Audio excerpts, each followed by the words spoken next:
우리 지난주에 야고보서 1장 2절 시험을 당하거든 온전히 기쁘게 여기라, 그런 말씀이었죠. 우리 그리스도인들은 세상 사람들과 어떻게 다를까? 바로 인생에 대해서 낙관적인 자세를 가지고 있는 거예요. 돈이 있어서 세상에서 좋은 직장 그런 데서 인정을 많이 받고, 그래서 인생이 참 멋있다, 좋다 그러는 게 아니고, 별로 자랑할 것도 없고 내세울 것도 없고 인생이 너무 문제로 많은데, 그런데 인생에 대해서 객관적으로 보면 우울하고 또 근심하고 두려워하고 진짜 눌려 지낼 수밖에 없는 환경에 처해 있는 것 같은데, 그런데 인생을 기뻐하게 하고 인생에 대해서 소망을 품고 그렇게 살아가는 거예요. 그게 비밀입니다. 그게 그리스도인으로서 가지고 있는 놀라운 증거들이에요. 이 두 가지가 있는 거예요. 그러니까 가난하면, 병들면 인생이 고달프고 힘들고, 왜 내 인생이 이래? 비관적이 되는 게 너무 자연스러운 것이고요. 돈이 있고, 잘 현실에서 이래저래하게 인정받으면, 인생이 보다 희망차고, 막 힘도 생길 것 같죠. 물론 이제 사람들에 따라 역경을 디디고 산 사람들, 그런 사람들 보고 감동하기도 하지만, 그러나 대부분의 사람들은 자기 환경에 의해서 인생이 고통스럽기도 하고 인생이 행복하기도 하고 인생이 낙관적이기도 하고 비관적이기도 하고, 그런데 그리스도인들은 인생에 대해서 말하자면 상황에서 볼 때 이해가 안 되는 그런 반응들, 특별히 인생의 힘겨운 상황들, 고통스럽고 우울한 상황들을 더 이상 그렇게 보지 않는 뭔가 다름이 있는 거예요. 그게 다름이에요. 아주 중요한 다름입니다. 이런 증거가 우리에게 없다면 사실상 우리가 주님을 믿는 데 있어서 뭔가 이제 문제가 생겨 있다 이렇게 보고, 사실은 좀 근본을 다시 점검을 해야 돼요. 왜 그럴까? 왜 이게 그리스도인들에게 이제 그런 외적인 상황에서 비롯된 그런 낙관이나 인생에 대한 희망이 아닌 상황과 상관없는, 상황을 뛰어넘는 그런 것이 생겨날까? 이게 바로 부르심의 소망이라는 것입니다. 부르심의 소망. 고린도전서 1장 26절에 보면 이제 그런 말씀이 있죠. 너희 부르심을 보라. 육체를 따라 지혜로운 자가 많지 아니하고 능한 자가 많지 아니하고 문벌조가 많지 아니하다. 그러나 하나님께서 세상에 미련한 것들을 택하사 지혜 있는 자를 부끄럽게 하시고 약한 자들을 택하사 지혜로운 자들, 강한 자들을 부끄럽게 하시고 또 세상에 없는 자들, 천한 자들, 멸시받는 자들을 택하사 있는 자들을 폐하려 하셨나니.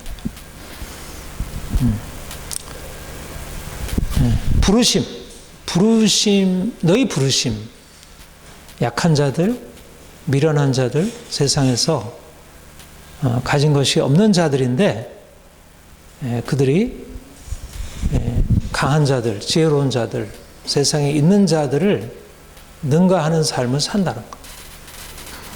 무엇이 그렇게 만들까? 하나님의 부르심이 그렇게 한다는 거예요. 하나님이 부르신 그가 그들에게 어떤 계획을 가지시고 그 약한 자들, 미련한 자들, 아무것도 없는 자들을 놀라운 능력으로 바꿔놓으시고, 약한 자들이었는데, 미련한 자들이었는데, 아무것도 가진 것이 없는 자들이었는데, 하나님의 부르심을 받아 그 부르심을 따라가면서 뭔가 이제까지 경험하지 못했던 새로운 것들이 주어지게 되고, 그러면서 그 안에 뭐 당장의 현실이 변화되는 거 아니지만 그러나 새로운 소망이 일어나게 되는 거예요. 우리가 지지난주에 가나안을 위한 광야 했죠. 지금 우리가 광야에 살고 있어요. 세상 사람들이 다 사실 어떤 의미에서 이제 광야를 할 수 있고 특별히 그리스도인들은 광야를 할 수 있어요. 그런데 광야 한가운데서 우리 인생 안에 새로운 소망이 일어나게 됩니다. 주님이 이제 너희가 무엇을 먹을까 무엇을 마실까 염려하지 말라. 이것들은 다 이방인들이 구하는 것이다 말씀하시고 너희는 먼저 그의 나라와 그의 의를 구하라. 그리하면 이 모든 것을 너에게 더하시리라. 그러니까 사람들은 무엇을 먹을까 마실까 이게 너무나 인생의 중요한 삶의 계속되는 생각이고 거기에 관심이고 거기에 집중하지 않을 수가 없어요. 아침부터 밤늦게까지 무엇을 먹을까 마실까가 사실 뭐 염려이기도 하고 또 그것이 기쁨이기도 하고 그게 인생의 거의 중요한 전부라 할 수 있어요. 그런데 하나님이 우리를 부르셔서 우리에게 새로운 것들을 보시는 거예요. 그게 바로 하나님의 나라, 하나님이 우리를 위해서 예비해 놓으신 놀라운 축복, 저곡불이 이르는 땅, 우리가 만들어 놓은 게 아니라 하나님께서 만들어 놓으시고 우리를 위하여 우리를 그곳에 초대하시고 우리를 채우시는 그곳.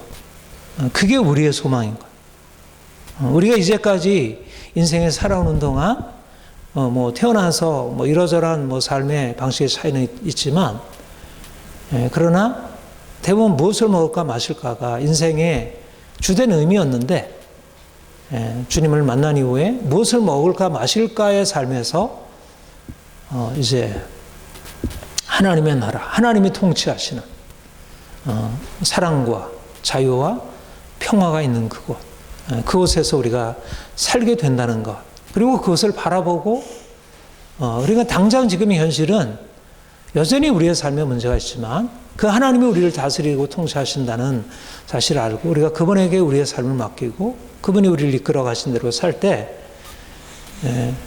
그러니까 당장에 누리는 것으로 보면 여전히 먹을 게 부족하고 입을 게 부족하고 다른 사람에 비해서 부족한 것처럼 생각이 되지만 하나님이 나를 사랑하시고 나를 책임져 주신다는 사실 때문에 그 부족함이 크게 문제가 되지 않고 또 더 중요한 건 뭐냐면 지금은 부족하지만 지금 이 상황을 넘어서서 하나님께서 예비하신 놀라운 미래가 있다는 것. 이게 하나님의 나라와 의를 지향하는 삶이에요. 그래서 하나님이 이스라엘 백성들을 광야로 이끌어 가시고 여러 가지 많은 결핍을 그들에게 허락하신 이유가 사람이 떡으로만 사는 것이 아니요 여호와의 입에서 나오는 모든 말씀으로 사는 줄 내가 알게 하려 하십니다. 떡으로만 사는 것, 무엇을 먹을까 마실까가 인생의 전부였던 인생이 이제는 하나님이 다스리는 그 다스림 가운데 살아가는 것. 하나님의 말씀이 나를 이끌어 가시고 그 말씀에 순종하며 살 때 하나님이 주시는 놀라운 복을 받아 누린다는 이 말씀 안에서 살아가는 인생의 비밀을 깨닫게 되는 거예요. 그러니까 눈앞에 보이는 것은 사실상 대단해 보이지만 야 돈을 많이 벌어가지고 이것저것 사서 입고 쓰고 먹고 뭐 얼마나 좋아요. 요즘에 돈 많으면 좋은 데 가서 좋은 음식 먹고 뭐 좋은 옷 뭐 백화점 가서 사 입고 그리고 좋은 데 여행하고 얼마나 인생이 행복하고 즐거워요. 근데 사람이 떡으로 살아가는 것이 아니고 그런 인생을 넘어서 있는 그거를 알고 선다는 거예요. 이게 부르심의 소망이에요. 그래서 사도 바울이 주님을 만난 이후에 고백하기를 표대를 향하여 그리스도 예수 안에서 하나님이 위에서 부르신 부름의 상을 위하여 달려가노라. 이 부름의 상, 하나님께서 부르신 부름의 상, 하나님이 우리를 위해서 예비해 놓으셨는데 우리가 그것을 바라보지 않는다면 그건 나와 상관없는 거예요. 엄청난 상이 있다 하더라도 그 상이 나의 것으로 이렇게 생각이 돼야 내가 그것을 향해서 나아갈 때 열정이 생기고 그것이 삶을 바꿔놓죠. 이게 바로 그리스도인이 가지고 있는 세상에 알지 못하는 낙관성의 근거예요. 예, 우리가 얼마 전에 낙관성 학습에 대해서 마틴 셀리그만에서 얘기를 했는데, 사실 우리 안에 현실에 먹을까 마실까 무엇을 입을까 하는 것으로 인해서 우리 안에 너무 큰 비관주의가 자리 잡고 있는데, 사실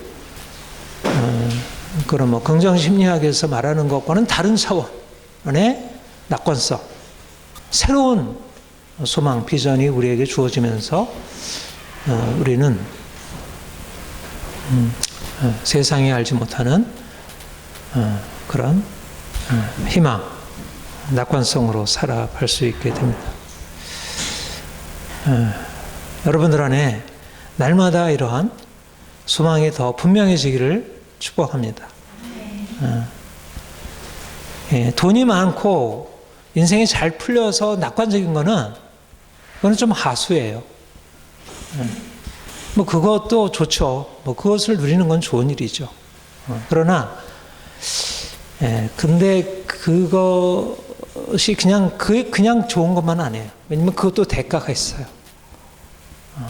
그것을 이렇게 붙들고 있다면 또 정말 좋은 것을 놓칠 수가 있어요. 그래서 문제예요. 우리가 돈 많은 거 좋고요. 사람들이 나를 인정해 주는 거 좋고, 우리의 삶이 형통케 되는 거 좋은 일이지만, 그것이 그렇게 좋은 것만은 아닐 수 있다. 그러니까 오히려 그래서 하나님이 우리를 끊임없이 광야로 인도하시는 것은 우리의 생각을 바꾸는 일. 사실 주님께서 이 땅에 오셔서 처음 선포하신 게 회개하라, 천국이 가까웠느니라 했어요. 회개. 천국이 이제 가까이 왔다. 그래서 천국에 들어가려면 회개해야 된다. 이 회개라는 말이 메타노이아라는 말이에요. 한번 따라해 보세요. 메타노이아. 메타라는 말은 많이 들어봤죠. 메타인지, 메타피식, 메타 또 뭐 있어요? 메타버스. 요즘 메타는 원래 헬라어예요.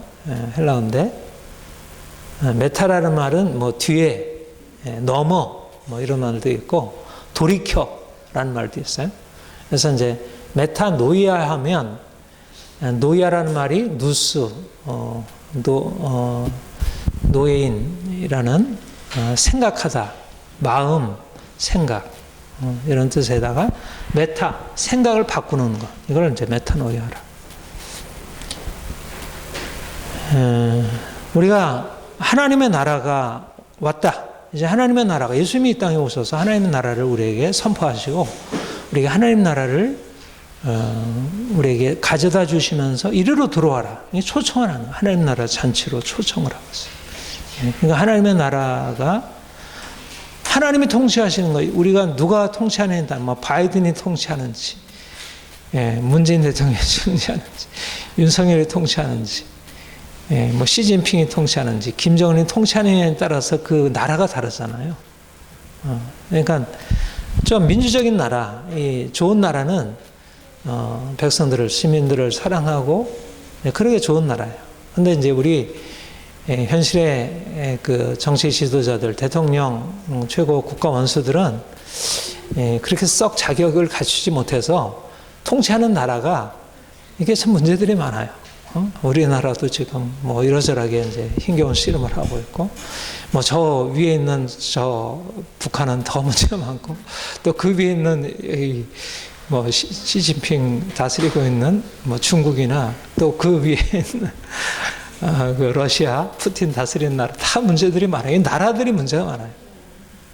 그래서 우리가 이 하나님의 나라, 하나님의 통치하시는 나라를 우리가 알고 그 나라에 들어간다는 건 너무 귀한 거예요. 하나님을 알수록, 야, 그분이 정말 통치하신다면 얼마나 놀라울까. 사실 예수님이 오셔서 하나님의 통치를 실제로 사람들에 나타내 보셨잖아요. 병든 자들 고쳐주시고, 너무 귀한 것을 사람들에게 가르쳐 주셨잖아요. 그러니까 정말 하나님의 나라가 우리 가운데 임한다는 것은 놀라운 것이에요. 근데 거기에 들어가려면 생각을 바꿔야 한다는 메타노이아가 필요하다는 거예요. 메타노이아라는 것은 단지 생각만 바꾸는 게 아니라 삶을 바꾸는 거예요.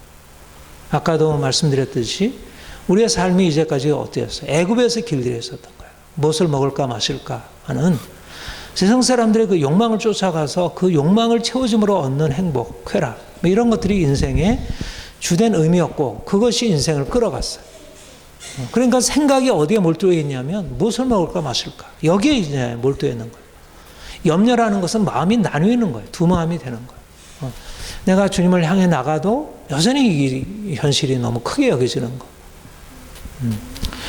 그래서 우리가 하나님이 우리에게 천국을, 하나님의 나라를, 하나님의 새로운 통치를 우리 인생에서 너무나 귀한 축복을 주시기를 원하지만 우리의 생각이 여전히 하나님의 나라가 아니라 이 세상 나라, 이 세상이 통치하고 돈으로 되고 물질로 되고 그냥 쾌락만 쫓아가고 서로 싸우고 하는 여기에 몰두가 되어 있으면 우리가 하나님 나라로부터 오는 놀라운 축복을 우리가 누릴 수 없다는 거예요.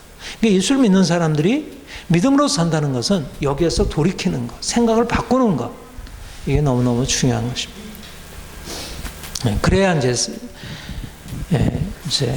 삶이 바뀌어지죠. 우리의 생각이 뭐냐에 따라서 삶이 따라오게 됐어요. 우리는 환경을 따라가는 것 같지만 사실은 환경이 아니라 우리의 생각을 따라가는 거예요. 생각, 가치관이 바뀌어야 된다. 우리의 돈, 물질, 세상의 행복 이것들이 우리의 삶을 주장하면 하나님의 나라가 막 다가와서 우리를 향해서 막 밀려 들어와도 나 그거 싫어요. 난 거기 안 갈래요. 이런 사람들이 여전히 많아요. 예수를 믿으면서도 여전히 놓지 못하는 게 많은 거예요. 대표적인 사람, 우리가 거듭 인용하게 되는 사람이 이 부자 청년이잖아요. 자기 영생을 얻기를 원했고, 예수님, 내가 어떻게 해야 영생을 얻을까? 계명을 지켜라. 내가 다 지켰습니다. 그러면 이제 내가 가지고 있는 것을 다 팔아 가난한 자에게 나눠주고, 그리고 와서 나를 따르라. 이렇게 말씀하셨어요. 그랬더니 부자 청년의 반응이 어땠죠? 그 청년이 재물이 많음으로 그 말씀을 듣고 근심하며 가니라 그렇게 말했어요. 근심했다는 거예요. 근심. 이거 하나님 나라의 초청인데 놀라운 잔치로 들어오라는 건데 엄청난 축복으로 들어오는데 근심했다는 거예요. 왜 그랬을까요? 그는 하나님 나라의 놀라운 축복이 보이지 않았고 그가 소유하고 있는 그 재물, 그것으로 인한 그의 삶에 그동안 얻었던 유익들을 내려놓을 수 없었던 거예요. 그러니까 이걸 포기하고 이걸 향해서 나간다는 것은 너무 큰 희생이고 너무 큰 대가였던 거예요. 아무리 이게 좋아도 내가 이제 누렸던 것을 어떻게 버리겠어? 그는 잠깐 머릿속에 이제 계산을 한 거죠. 내가 예수님을 따라갈까? 아니면 내가 가지고 있는 것을 그냥 좀 그렇게 어려운 거 말고 좀 네가 가지고 있는 거 다 가져와서 가난한 자들을 위해서 우리가 사용하자. 네 재선이 너무 많이 필요해. 뭐 이렇게 했으면 얼마나 좋겠어요. 그런데 예수님이 그렇게 아니하시고 버리고 따라오라는 거예요. 이게 어려운 것입니다. 하나님 나라에 들어가려면 이전의 것을 가지고 하나님 나라를 섬기는 게 아니고 이전의 것을 내려놓고 섬겨야 된다. 왜냐하면 이 세상에서 주어진 모든 것들이 다 하나님께로부터 비롯된 것이에요. 세상에 어떤 것도 하나님께로부터 비롯되지 않은 것은 없지만 그러나 이미 그 안에는 사단의 영향력들이 미치고 그것과 함께 결국 우리의 마음을 빼앗아 하나님보다 세상을 추구하게 만드는 것들이 있기 때문에 그것을 그냥 가지고 있으면 그것이 그냥 하나의 물질이 아니라 우리의 마음이 거기를 향하게 되고 그걸 내려놓지 않아요. 너무 묶여있는 거예요. 거기에 너무 아주 밀착되어 있기 때문에 내려놓음 없이 따라올 수 없다는 거예요. 그래서 이제 주님이 결단을 요구한 거죠. 말하자면 회개하여 천국에 들어갈 수 있는데 회개가 그렇게 쉽지 않은 거예요. 그냥 마음으로 하나님 나 회개했어요. 내가 이전에 뭐 친구랑 이렇게 싸웠고 엄마한테 이렇게 화냈고 내가 이러저런 문제가 있었어요. 그렇게 그냥 고백하고 그리고 예수님 나 예쁘죠? 나 사랑해 주세요. 이러면 물론 좋겠어요. 근데 그게 아닌 거예요. 다 버리고 따라오라는 엄청난 결단을 요구한 말하자면 죽음이죠. 죽음. 하나님 나라가 엄청나게 좋은 것이지만 세상에 비교할 수 없는 어떤 것도 비교할 수 없는 아름다움과 영광이 없지만 지불해야 할 대가가 너무 큰 것입니다. 그래서 우리가 하나님 나라 백성으로 더 온전케 되려면 하나님은 우리를 그리로 인도하실 때 좋은 거 주시죠. 물질도 주시고 여러 가지 삶의 문제도 해결해 주시고 그동안 우리가 해결하지 못한 심리적인 많은 문제들도 해결해 주시고 그러나 주님이 주시는 좋은 것과 함께 우리가 결단하지 않으면 안 되는 것은 과거에 우리에게 익숙해 있었던 것을 끊는 작업이 없이는 안 된다는 것입니다. 이미 하나님이 지나가는 것, 이미 지나갈 것으로 넣어주시고 거기에 수많은 위험이 있어서 내려놓고 나오라는 거예요. 그게 그냥 좋은데도 그냥 버리고 오라는 게 아니라 더 좋은 것이 있어서 나오라는 거고 내가 이전에 좋아하던 것은 진짜 좋은 것 같지만 그 안에는 엄청나게 나를 죽이는 위험이 그 안에 자리하고 있다는 거예요. 나는 잘 모르지만. 그래서 믿고 버리고 따라오라는 거예요. 그래서 우리가 주님께 더 나아갈수록 우리에게 필요한 것은 이전의 것을 끊는 작업, 이게 중요해요. 이스라엘 백성이 애굽에서 나와서 몸만 나오는 것을 가지고는 안 되는 거예요. 가나안에 들어가려면 무엇이 필요해요? 광야에서 하나님 뭘 드러내시죠? 그들의 불순종을 드러내서 그들이 하나님을 향하지 않고 온갖 세상 것을 붙들고 있는 것을 드러내서 그것을 깨뜨리는 작업을 하는 거예요. 이게 바로 광야의 훈련이에요. 사도 바울이 그래서 이렇게 말했어요. 빌립보서 3장 13절 우리 같이 한번 읽어볼까요? 형제들아 나는 아직 내가 잡은 줄로 여기지 아니하고 오직 한 일 즉 뒤에 있는 것은 잊어버리고 앞에 있는 것을 잡으려고.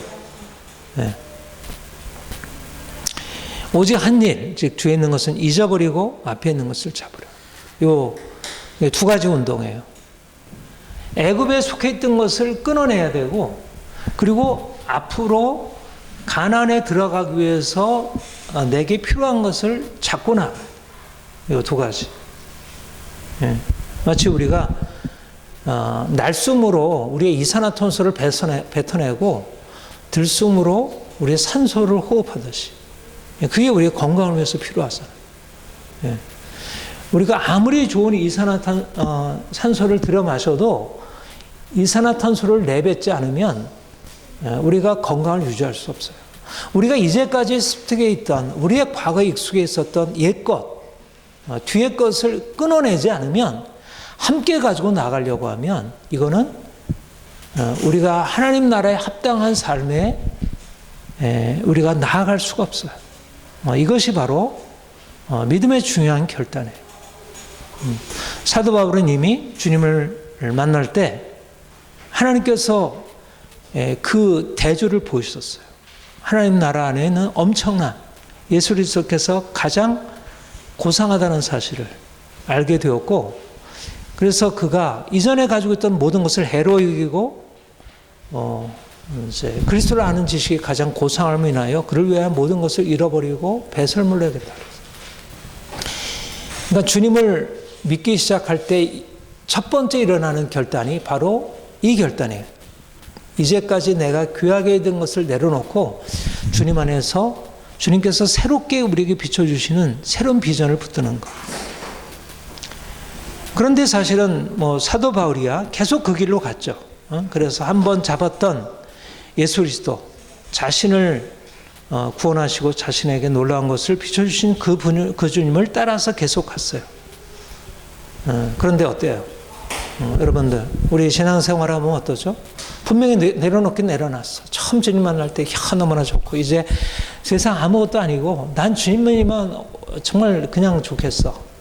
그렇게 했는데 한 해 두 해 지나면서 주님도 알게 되고 익숙해지고 근데 이전에 별 볼 일 없다고 내려놓았던 것들이 다시 좋아 보이고 그러니까 전에는 이게 너무 크고 이건 아무것도 아니게 여겨졌는데 이제는 점점 이게 작아지고 이게 다시 커지게 되면서 그것을 다시 받아들이는 거예요. 이게 보통 대부분의 사람들이 가는 경로예요. 예수를 믿을 때 감격 없이 믿는 경우도 있지만 그러나 많은 경우에 하나님께서 특별한 감격들을 주셔요. 이게 놀랍구나. 이것이라면 내 삶의 전부가 되겠구나. 그러나 감격은 오래가지 못하고 결국 인생의 문제는 여전히 계속되고 있고 또 세상 사람들이 살아가는 삶의 모습을 보면 여전히 나도 저렇게 살아야 할 것으로 생각이 드는 거예요. 우리가 예수 믿고 나서 바로 천국으로 바로 올라가면 문제가 없겠죠. 근데 우리가 천국으로 바로 가는 게 아니에요. 이 땅에 살아야 되고 계속 다른 사람들처럼 동일하게 가서 일을 해야 되고 돈을 벌어야 되고 자녀들 양육해야 되고 뭐 이러저러하게 우리가 함께 살아가야 되잖아요. 그러니까 세상이 우리와 상관없는 게 아닌 거예요. 먹고 입고 쓰고 행하는 문제들이 그냥 떠나 있는 게 아닌 거예요. 우리가 항상 옆에 있는 것이고 늘 그것을 함께 해야 될 것이고.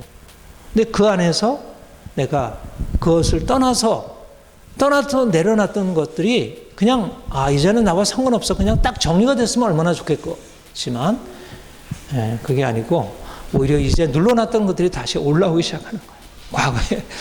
과거의 염려들 다시 올라오고 과거의 욕심들 다시 올라오고 또 하나님 내 삶을 회복시키면 인생이 또 건강해지거든요. 그러면 또 안 보이는 것도 보여. 전에는 별로 별 볼 일 없었는데 주님이 내 인생에 축복하시면 전에 안 보였던 것도 보이고 나도 저러고도 하고 싶네. 이런 것들이 생겨나면서 오히려 사실 새로운 신앙생활에 장애물들이 생기는 거예요. 옛 것이 말하죠. 우리 인생에는 다시 찾아오는 거예요. 다른 모습으로. 옛날의 방식으로 찾아오면 사탄아 물러가라. 나는 더 이상 안 따라가겠어. 이렇게 하겠는데 그게 아닌 거예요. 아주 교묘한 방식으로 사랑하는 성도들을 통해서, 가족들을 통해서, 또 내가 떠날 수 없는 어떤 이 직장들을 통해서 이렇게 오니까 벗어버릴 수 없는 거예요. 그러니까 다시 받아들이는, 익숙해지고. 이게 바로 그리스도인들이 당하는 시험이고요. 그래서 한 번 결단으로 되지 않는다. 이 것을 끊어버리고 우리가 애굽에서 벗어나는 것은 한 번으로 되지 않는다는 거예요. 잊어버리고 앞에 있는 것을 잡는 것은 평생 지속되어야 되고 끊임없이 계속 우리의 삶이 있어서 반복되어야 할 운동이라. 그런데 그 운동을 제대로 하지 못하게 되는 것이 이제 갈라디아 교회가 처음에 열정적으로 복음을 듣고 오직 믿음으로 예수 그리스도의 십자가의 은혜로 우리가 이 놀라운 은혜를 받았네. 감사하면서 그들 안에 엄청난 축복이 주어졌어요. 성령 역사도 막 일어나고 기적이 일어나고 하니까 너무너무 좋았던 거예요. 그런데 유대인 거짓 교사들이 들어와서 성경을 들이대면서 봐라, 이 성경에서 이렇게 얘기하지 않았느냐. 율법을 지켜야지, 안식일을 지켜야 하고 할례를 행해야 되고 그리고 이런 거 조심해야 돼. 이방인의 삶에서 이제까지 살던 것에서 벗어나서 깨끗한 음식 먹어야지. 왜 자꾸 이방인의 음식을 계속 먹고 있어? 당신이 이방인 출신들이지만 바로 살아야지. 이렇게 하니까 전혀 그들이 이전에 추구하던 세상과는 달랐던 거예요. 그러나 그 안에는 사실은 그들이 내려놨던 것을 다시 붙들게 만드는, 육체의 것들을 추구하게 만드는 것이었다는 것입니다. 그래서 사도 바울이 갈라디아서를 통해서 꾸짖기를, 너희가 이와 같이 어리석으냐, 성령으로 시작할 때 육체로 마치겠느냐.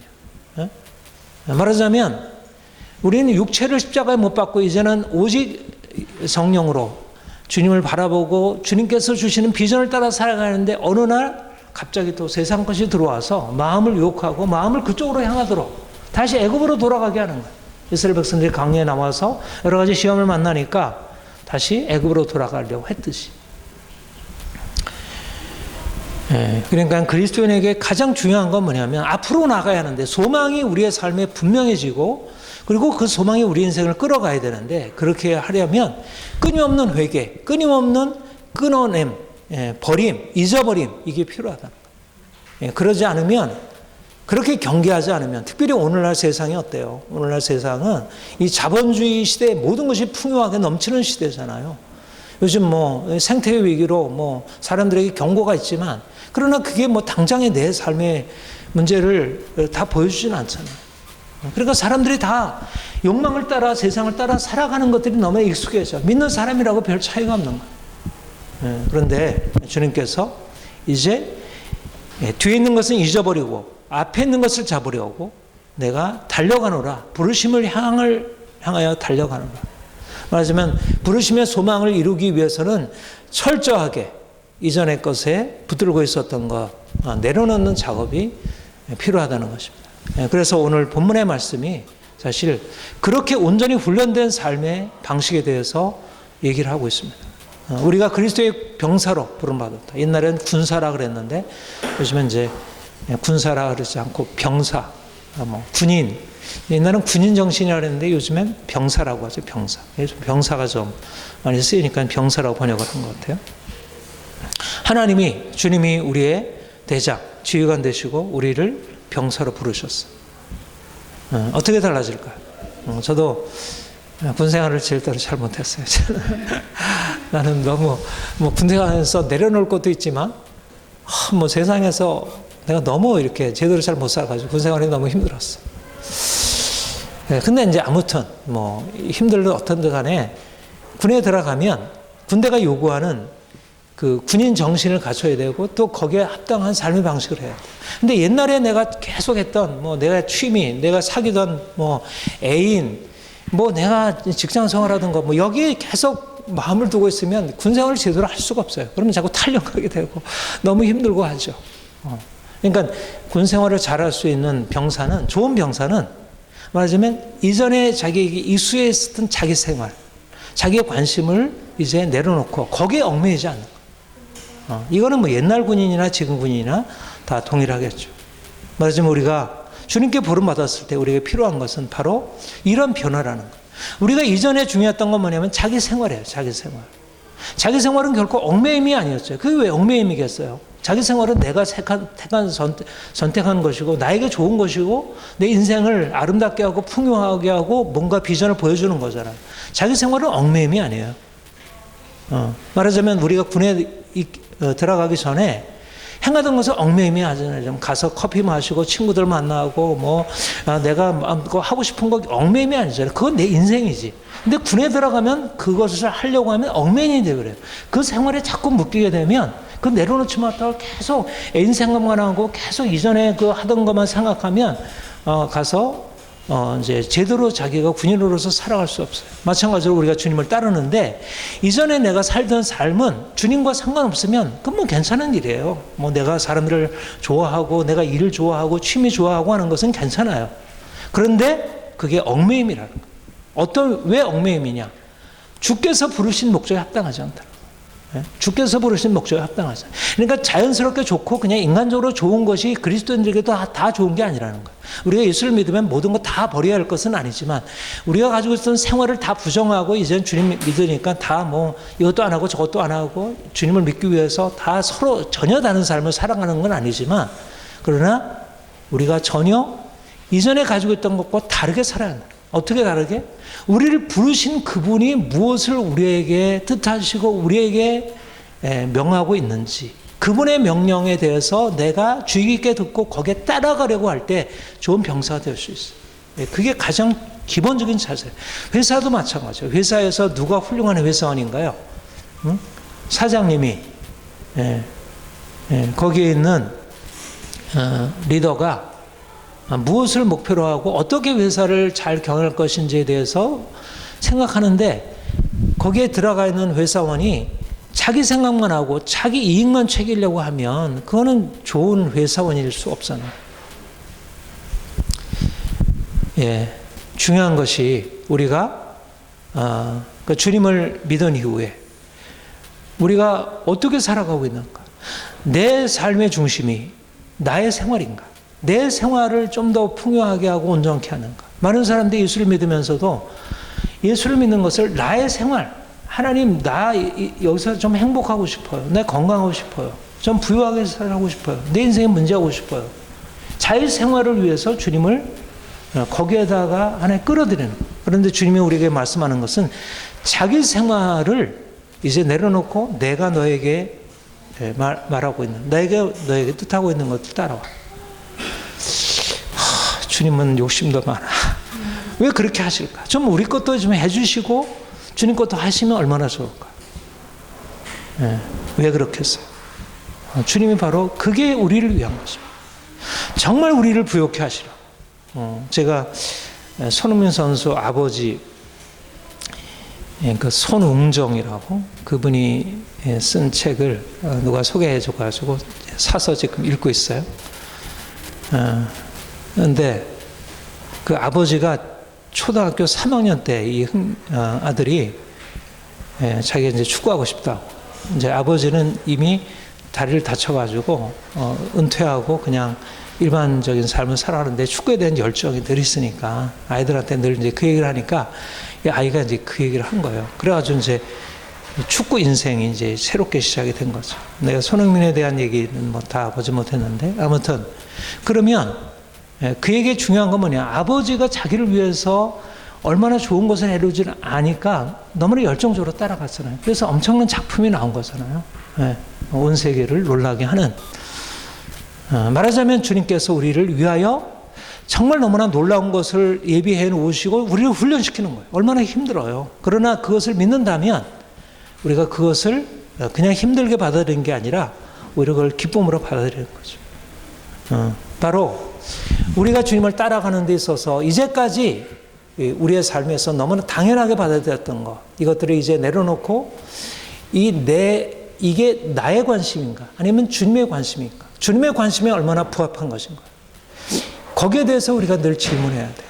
그리고 주님의 관심이 우리를 끌어가도록, 그럴 때 주님의 부르심의 소망이 우리 안에 이루어지고, 그러면서 주님께서 우리를 위해서 예비해 놓으신 놀라운 것들이 우리에게 주어진다는 것입니다. 좀 이러한 부분이 정말 우리에게 활짝 열리기를, 주께서 우리에게 얼마나 놀라운 소망을 가지시고 우리를 위해서 주시려고 하는 것을. 근데 하나님 그거 말고요, 좀 이렇게 했으면 좋겠어요. 왜 꼭 그렇게 해야 돼요? 왜 이렇게 꼭 힘들어야 돼요? 그렇게 안 하면 안 돼요? 따라가는 게 좋습니다. 주님이 우리에게 요구하는 것을 따르는 게 쉽지 않은 일입니다. 주님께서 나를 따르거든 자기를 부인하고 자기 십자가를 지고 나를 따르라 말씀하셨어요. 그러니까 따르는 자가 적어요. 부자 청년처럼 주님을 따르려고 마음은 먹지만 그러나 현실 앞에 부딪히고 그냥 뒤돌아가는 사람들이 너무 많아요. 오늘날도 예수를 믿고 따랐지만 그러나 다시 세상이 좋아서 대마처럼 돌아가는 사람들이 너무 많아요. 그런데 끝까지 주님께서 부르신 부름의 상을 향하여 달려가는 자에게 주께서 어떻게 약속하셨어요? 내 이름을 위하여 집이나 형제나 자매나 부모나 자식이나 전토를 벌인 자마다 여러 배를 뵙고 또 영생을 상속하리라. 반드시 보상이 있습니다. 여러분들에게 거듭 말씀드리지만 세상에서도 열심히 축구하면 축구에 따른 보상이 있고요. 열심히 연주에 연습하면 그것 따른 보상이 있고, 열심히 돈 벌기 위해서 애쓰면 그에 따른 보상이 있어요. 세상에서도 보상이 있지만 하나님께서 반드시 보상하셔요. 우리가 주님을 위하여 주님을 믿고 따라가면 반드시 보상이 있어요. 내가 하나를 드리면 주님은 100으로 갚아주시는 거예요. 우리가 주님께 드리는 것 꼭 그렇게 나에게 많은 걸 요구하세요? 주님께 많은 게 아니에요. 주님께는 그것보다 그 이상의 것을, 현재 권하는 장차 우리에게 나타날 영광과 좋게 비교할 수 없다. 우리는 목적이 있는 삶입니다. 우리는 종말론적인 삶, 여기 현재의 삶에서 내가 모든 것을 받아들이는 게 아니라 지금은 광야이고 고통이 있지만 이것을 잘 견디고 주님을 잘 쫓아가면 주께서 우리에게 놀라운 상급을 예배해 놓으시고 그것으로 갚아주시려고 해요. 주님께서 우리를 여전히 문제 가운데 두시고 계속해서 우리의 상황들을 이렇게 고통스러운 상황으로 그냥 버려두시는 것은 우리를 향한 하나님의 계획 때문에 그래요. 우리가 그분을 신뢰하고 따라가면 반드시 놀라운 것을 채우실 것입니다. 주님이 우리에게 약속하신 부름의 상, 이것이 우리 앞에 놓여 있기 때문에 우리가 이것을 방해하는 모든 우리의 과거의 습관들, 우리의 생활에 대한 우리의 집착들, 관심들, 이것을 하나씩 내려놓고 이제 주님께 맞춰가는 것입니다. 그걸 뭐 다 버린다는 의미는 그것과 상관없이 산다는 게 아니라 이제 주님께 맞추어 조율하는, 그래서 주님의 뜻이 곧 나의 뜻이 되고 내 뜻이 곧 주님을 기쁘시게 하는 것이 될 수 있도록, 이게 좋은 병사가 되는 일이고 이게 좋은 경주자가 되는 일입니다. 모두 이런 하나님의 소명, 부르심에 합당한 삶을 살고 주님께서 채워주시는 놀라운 복을 누리기를 축복합니다.